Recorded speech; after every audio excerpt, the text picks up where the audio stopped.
میں نا سر سویڈن سے پیرس جا رہا تھا، 45 منٹ کی ٹوٹل فلائٹ ہوتی ہے، 2 والی سیٹ تھی، اور جہاز بھی ایسا تھا اس کا ہارن کے علاوہ ہر چیز بج رہی تھی، کرسیاں بھی اس کے ہل رہی تھی۔ میرے ساتھ ایک بندہ بیٹھا ہوا تھا، اس نے مجھے پوچھا آر یو مسلم؟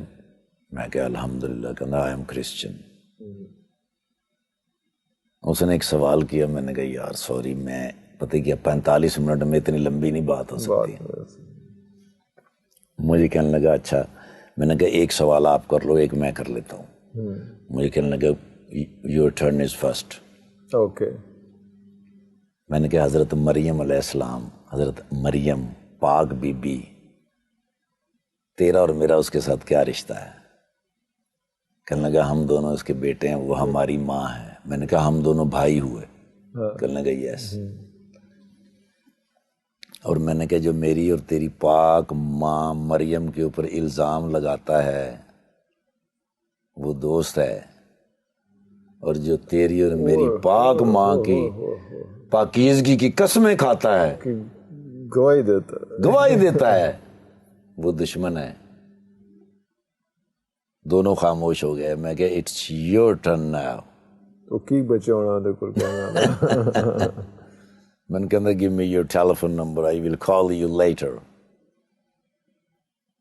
3 دن کے بعد میں پاکستان آیا، مجھے اس نے کال کی، اس نے کہا you reach in Pakistan۔ میں کہا الحمدللہ۔ 11 دن کے بعد میں مکہ مکرمہ میں کھڑا بیت اللہ کے سامنے، تو مجھے اس کی کال آ گئی،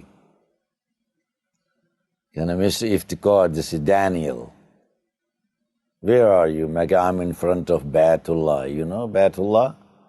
کہنا I don't know۔ میں نے اس کو بتایا کہ بیت اللہ کیا ہے۔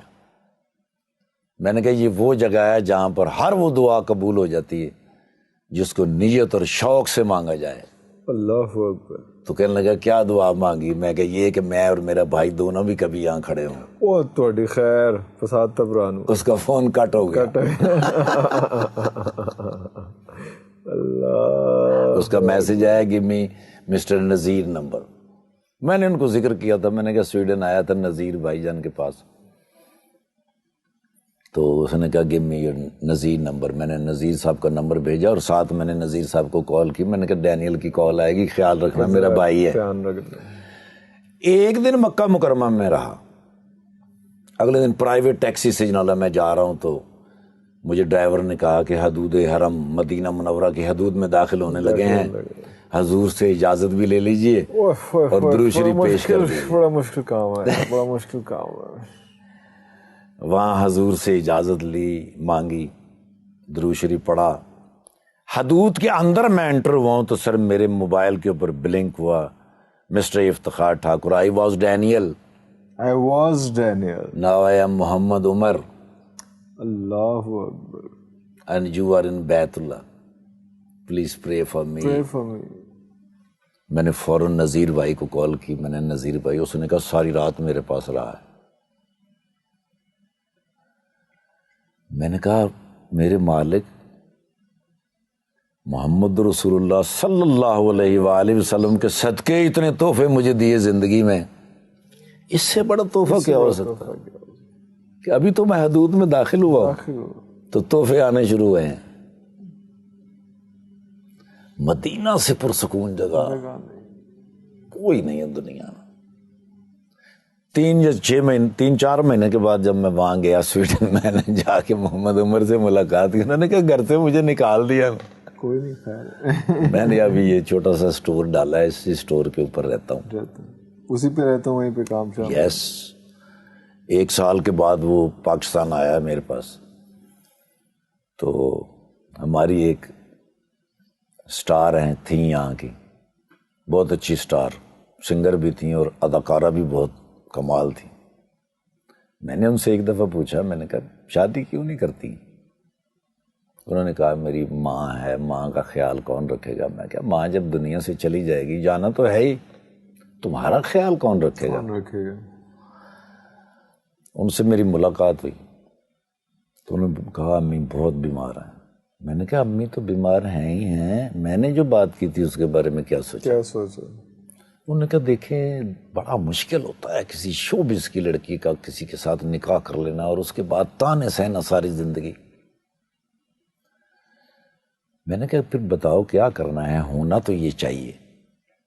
اس نے کہا ٹھاکر بھائی آپ مجھ سے جتنا پیار کرتے ہیں, جتنا میرا احترام کرتے ہیں, جتنی میری ماں کا احترام کرتے ہیں, میں نے یہ سب کچھ آپ کے ذمہ کر دیا, جاؤ جو دل کرتا ہے کر دو. میں نے محمد عمر تو ادھر ہی تھا. اچھا وہ آلریڈی تھا ادھر. اسی کے چلو ہزار وہ بھی مان گیا. ہاں اس نے تو انہوں نے کہا بھائی آپ میرے بھائی تو ہیں ہی ہیں, مجھے لگتا ہے آپ میری امی بھی ہیں میرے ابو بھی ہیں. مرشد ہیں. اللہ پاک کی رحمت اور برکت سے آج وہ دونوں سویڈن میں ہیں. اللہ بڑی خوبصورت زندگی گزار رہے ہیں, سکون کا لائف, بہترین بچوں کے ساتھ. ان کا اتنا اچھا لائف سٹائل ہے. جب بھی جاتا ہوں وہ اتنا پیار کرتے ہیں, اتنا احترام کرتے ہیں. یہ ہے مدینہ. مدینہ آپ کے لیے تحفے بھرے ہوئے رکھتا ہے ہر وقت کہ آپ صرف انٹر ہو جائیں, دعائیں قبول, جو آپ سوچ بھی نہیں سکتے وہ بھی قبول ہوتا جا رہا ہے. مدینہ دنیا کا سب سے میٹھا شہر ہے سر. فضا اچھی, ہوا اچھی, لوگ اچھے, نہ کوئی تیز چلتا ہے نہ کوئی اونچا بولتا ہے. اذان کی آواز بھی دھیمی, اور ایسی مزیدار اور میٹھی کہ دل کے اندر اتر جائے.